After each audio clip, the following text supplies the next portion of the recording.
여러분 안녕하십니까? 미주중앙일보 최인성입니다.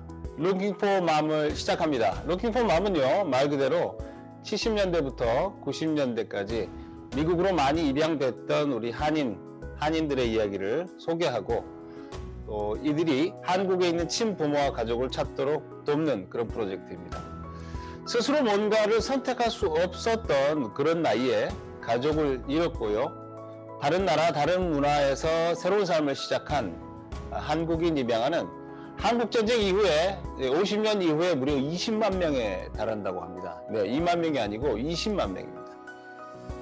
룩킹포맘은 이들이 한국의 가족을 찾는 것은 우리가 저희 모두가 지켜줘야 할 중요한 권리라고 믿고요. 힘을 보태보도록 하겠습니다. 자, 오늘은 킴벌리라고 하는 입양인을 만나볼 텐데요. 1995년 여러분은 어디에서 어떤 일을 하고 계셨나요? 기억나시는지 모르겠습니다. 당시 한국은 놀라운 발전을 이룬 국가로 전 세계적으로 주목을 받고 있었고요. 곧 선진국 대열에도 들어설 수 있을 것이라는 분석도 나오던 때였습니다. 언청이라고 하죠. 구순구개열을 이유로 부모의 버림을 받고 태어난 지 일주일이 채 안 돼서 미국 입양길이 결정된 그런 아이가 있었습니다. 룩킹포맘은 오늘 뉴욕의 킴벌리 씨와 이야기 나누겠습니다. 지금 화상으로 초대했는데요. 안녕하세요. 안녕하세요. Hello. Hi, how are you? I'm good. How are you today? I'm doing great, thank you. So tell us who you are. All right. So my name is Kimberly Hurley. I am 26 years old. I currently live in upstate New York. And I was adopted to upstate New York when I was 8 months old. Let's talk about who you were now, back in the days. We have to go through this story again. According to the paperwork that you sent us, you were found in a public telephone booth in a Do봉구, July of 94. Is that right? Yes, that is me. What happened? What happened after the phone booth? So after the phone booth, I was taken to a hospital. I believe it was Seoul City Children's Hospital. They checked me out, made sure I was okay. I guess I was a very tiny baby. I had a note with me that stated my birthday.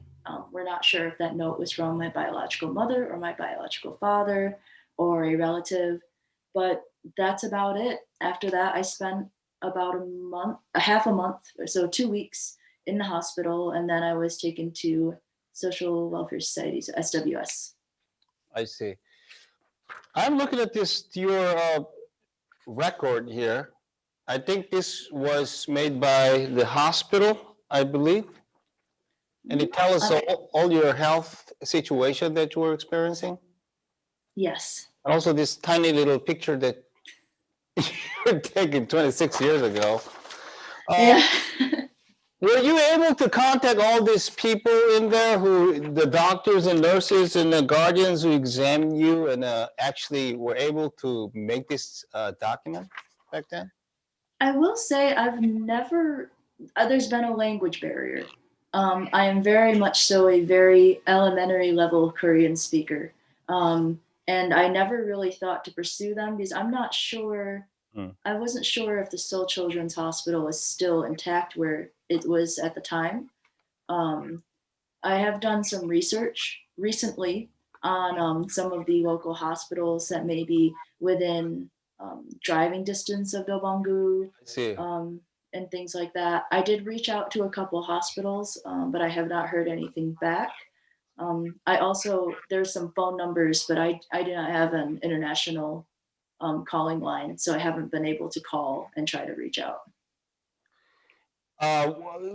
What did they tell you about you and the situation, the circumstances around you from the foster home? So basically what was always told to me and my family is that they wanted me to be an international adoption due to the fact that I was born with a cleft lip and palate.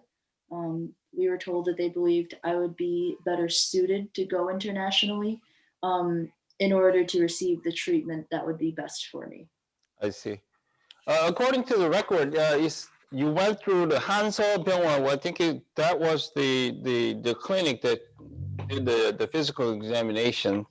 And also there's a name of Jo Sunok and Hwang In-suk. I think that those are nurses or the medical clinic officers who actually endorsed this paperwork. Other than the cleft and palate, you were just a fine little baby and happy baby, right? Evidently. I mean, I think that all young babies are fussy, and especially a young baby when you think about studies done on infants. So when you think about the fact that I was with my biological mother technically for, you know, assumingly the full 9 months, and then suddenly to not be with that same person, that same voice, that same feeling. So there were some times in the paperwork where they said that I appeared to be a little bit sad, and they were worried about me seeing a little bit down, so they took me to get checked out at the doctors. But otherwise, I just seemed like a normal baby. I didn't really let the cleft lip and palate bother me that much, and that kind of continued when I came to the States, because I did not receive my first surgeries until I was in the United States. I didn't really let it stop me. Definitely didn't let it stop me from eating. So The name Kim Jina was not really named by your actual birth mother and father or whoever in your family. Who named you Kim Jina and why? And what's the meaning of the name, as far as you know? so I was told that I was named Kim Jenna at the hospital. So I was told that I was named by the nurse at the hospital. I believe the name is like true, graceful, something like that with in Hanja.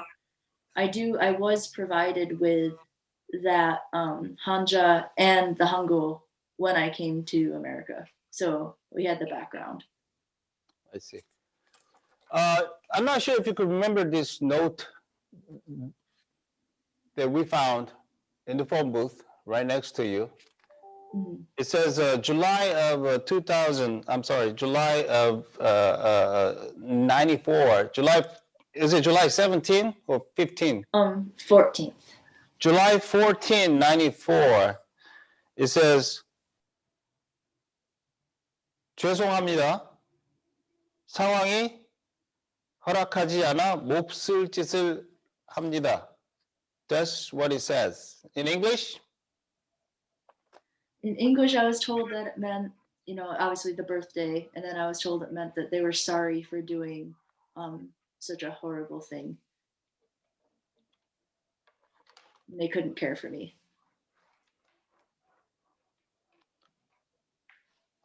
I saw the rendering of this document in English. It says a bad thing or wrong deed. But there was a mistake in interpretation. When he said 몹쓸 짓 is, like you said, it's a horrible thing or terrible thing for them to do this.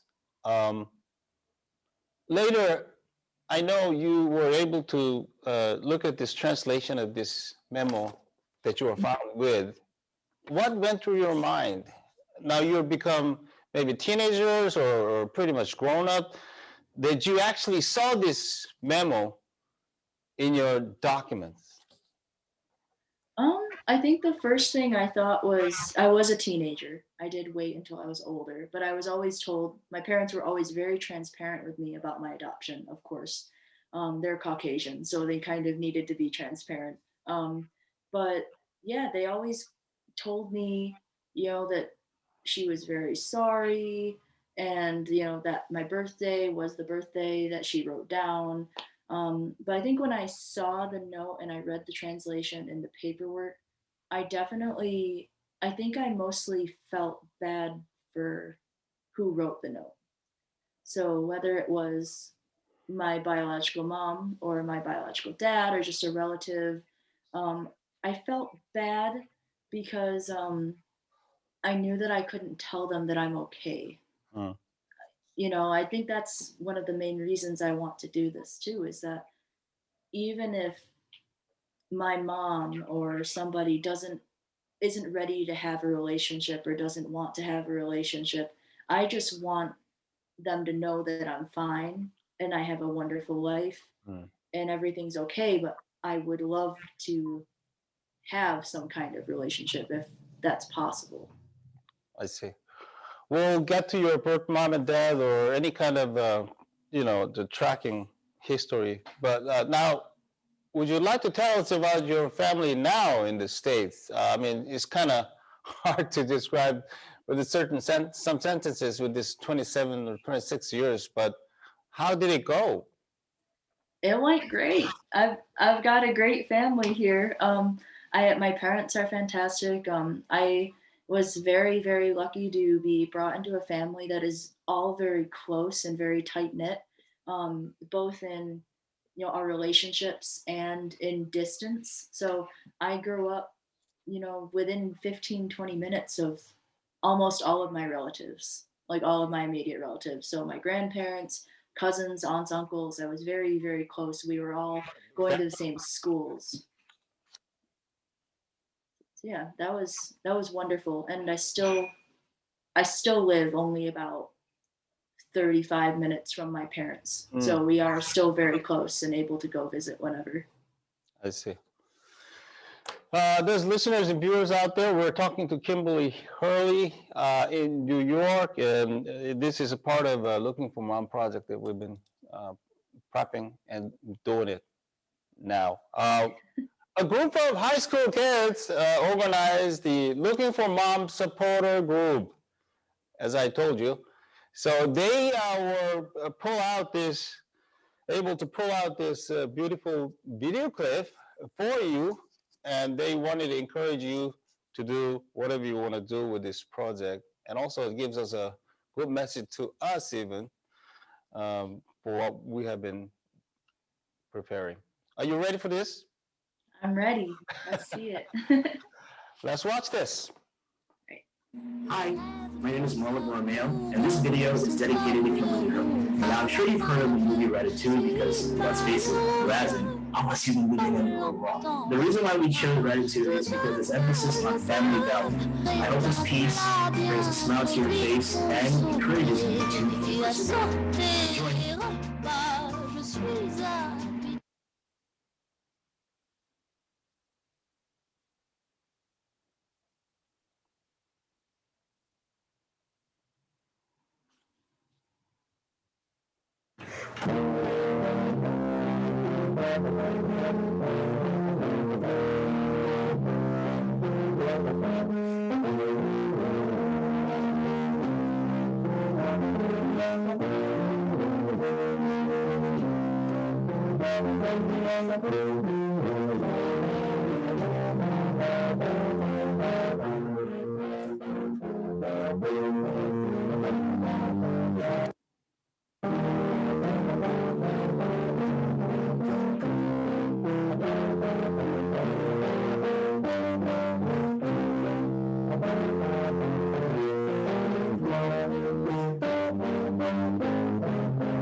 How talented. That was so sweet. Did you like it?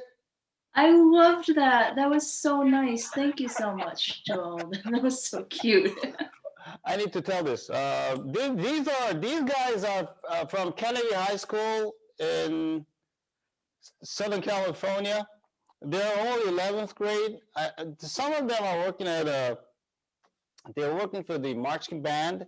Their names are Marlo Borromeo, Rafael Federico, Victor Solajano.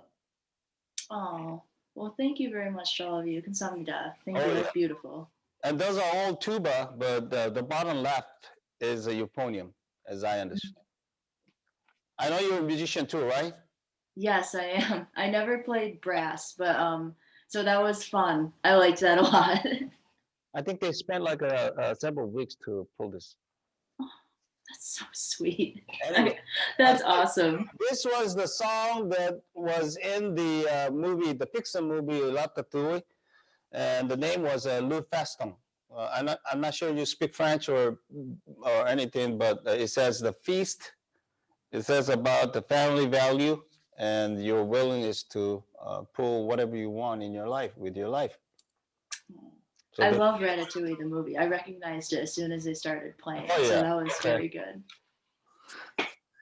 So I know you're at the kind of early stage, really early stage in finding your birth mom and birth family. What have you done so far? I know you went through a blood test and all kind of things, but what did it work?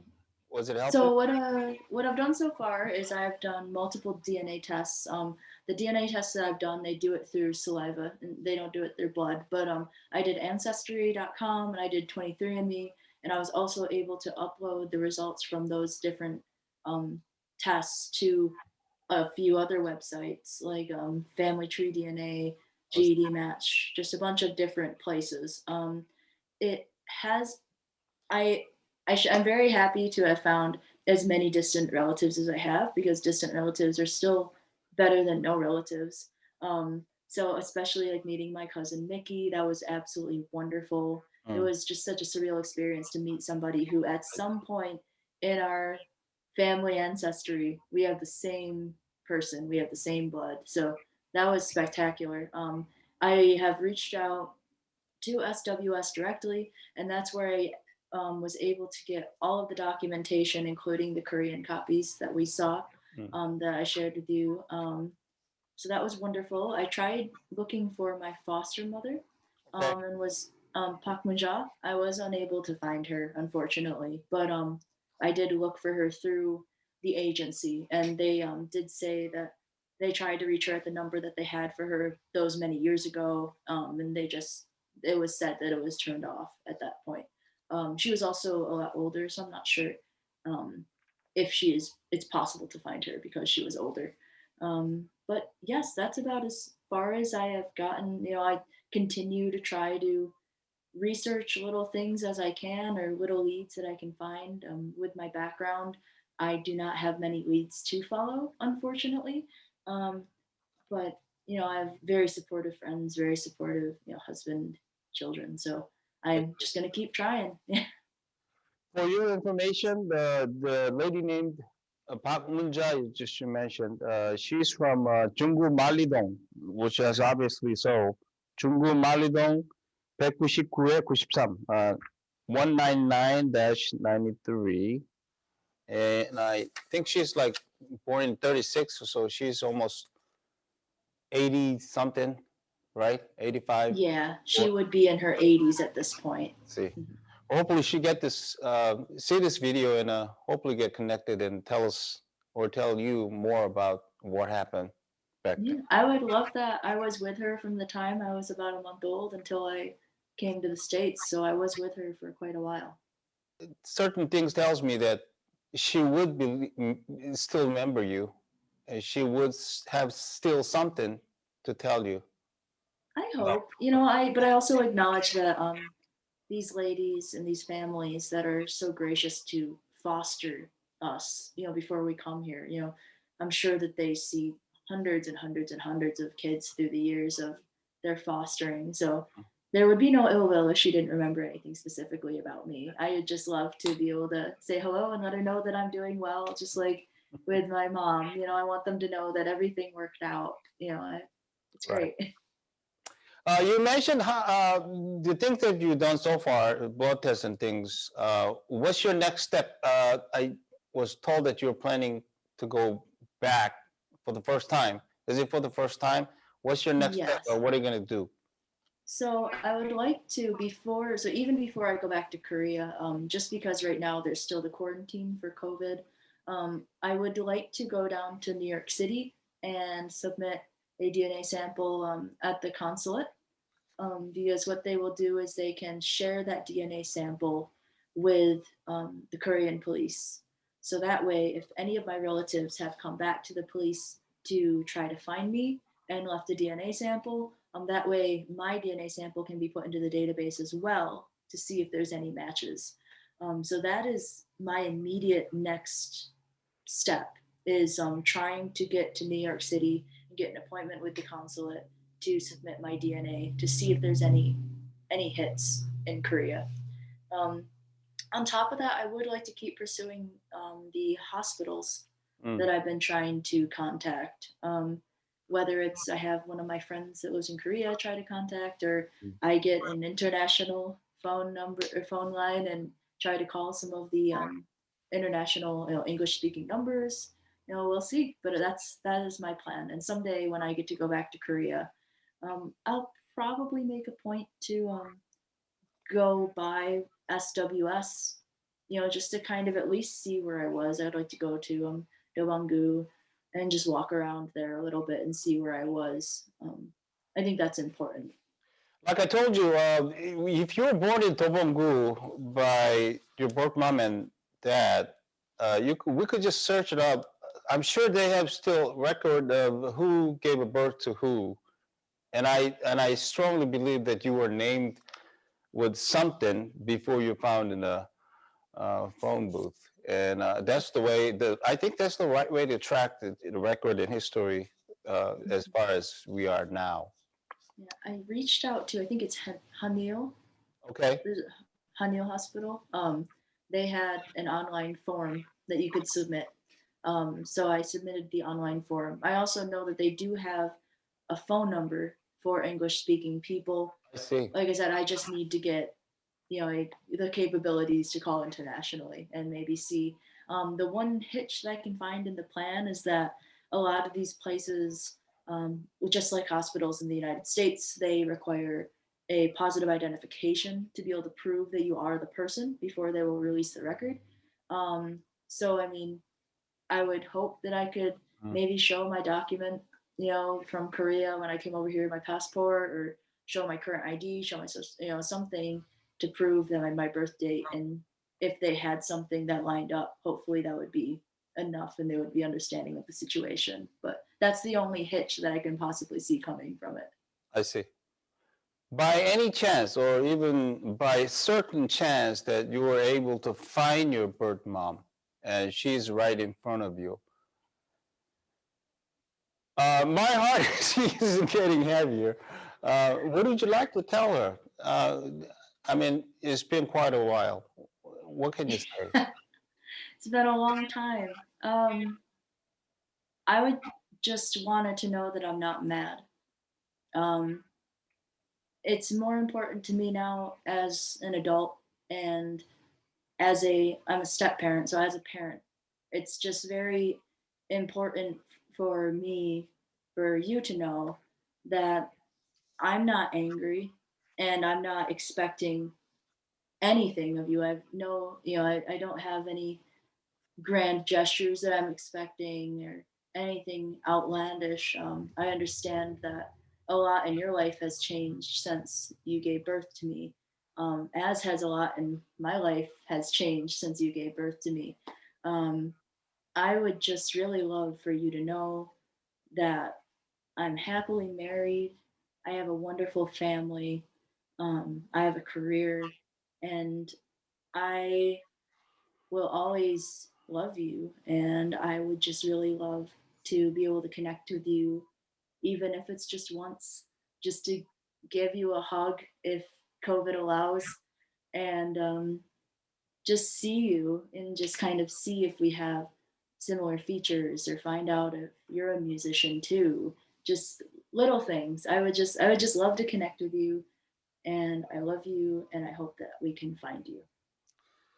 Well, everybody here in the Korea Daily will keep our fingers crossed, and that will happen. Don't worry, Kimberly.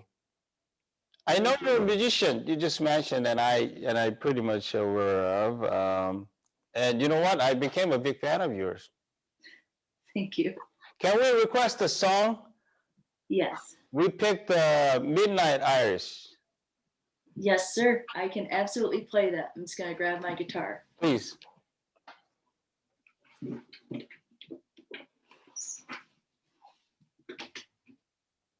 All right, I'll give you guys the chorus. Here's a song by Kimberly, Midnight Irish. So here we are again, desperate to call anyone your friend. I always dive headfirst into the deep end, and you let me drown till you come back around. Thank you, Kimberly. That was a great song. I just hope that everything work out and hopefully get the things done and be everybody happy. Thank you very much. And thank you very much to you, Brian, and the team at Korea Daily for giving Korean adoptees this chance, because I think a lot of it for us is we don't necessarily have the resources or the reach available to us to be able to do this type of search and go straight to, our motherland's, people. We don't necessarily have this capability in our everyday lives. So this is really just amazing. And I know I don't really want to speak on behalf of everybody, but I know I'm very grateful, and I'm sure that everybody else is very grateful too. So thank you. Sure. 킴벌리와 이야기 나눴습니다. We'll keep in touch. Yes. Thank you. 감사합니다. 여러분의 도움이 간절합니다. 이 룩킹포맘의 영상을 여러분들 혼자 보시지 마시고요. 주변 분들에게 또 여러분들이 속해 있는 커뮤니티에 좀 퍼트려 주시면 좋겠습니다. 혹시 킴벌리, 한국 이름으로는 김진아입니다. 병원에서 확인이 되고 유관기관에 넘겨지면서 만들어진 이름이기 때문에 아마 한국에는 기록이 남아있지 않은 이름일 수 있고 그 이전의 기록을 저희들이 찾고 있는데요. 저희 킴벌리, 김진아 씨에 대해서 알고 계시거나 알만한 분들을 주변에 알고 계신다면 특히 서울 도봉구에서 발견됐다는 것 94년 7호입니다. 혹시 어떤 힌트나 팁이나 정보를 알고 계신다면 댓글로 달아주시거나 아니면 아래 연락처로 반드시 연락을 주시면 감사하겠습니다. 룩킹포맘은 경동나비엔 미주법인이 후원해 주셨습니다. 다시 한번 감사드리고요. 지금까지 진행해 미주중앙일보 최인성이었습니다. 저희는 다음 인터뷰에서 여러분들 다시 만나겠습니다. 여러분 고맙습니다.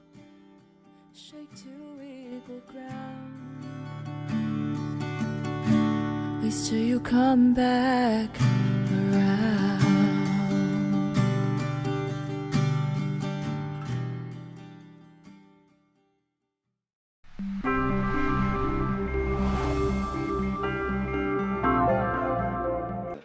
여보, 아버님 댁에 보일러 놔드려야 되겠어요 라는 카피로 굉장히 유명한 회사입니다.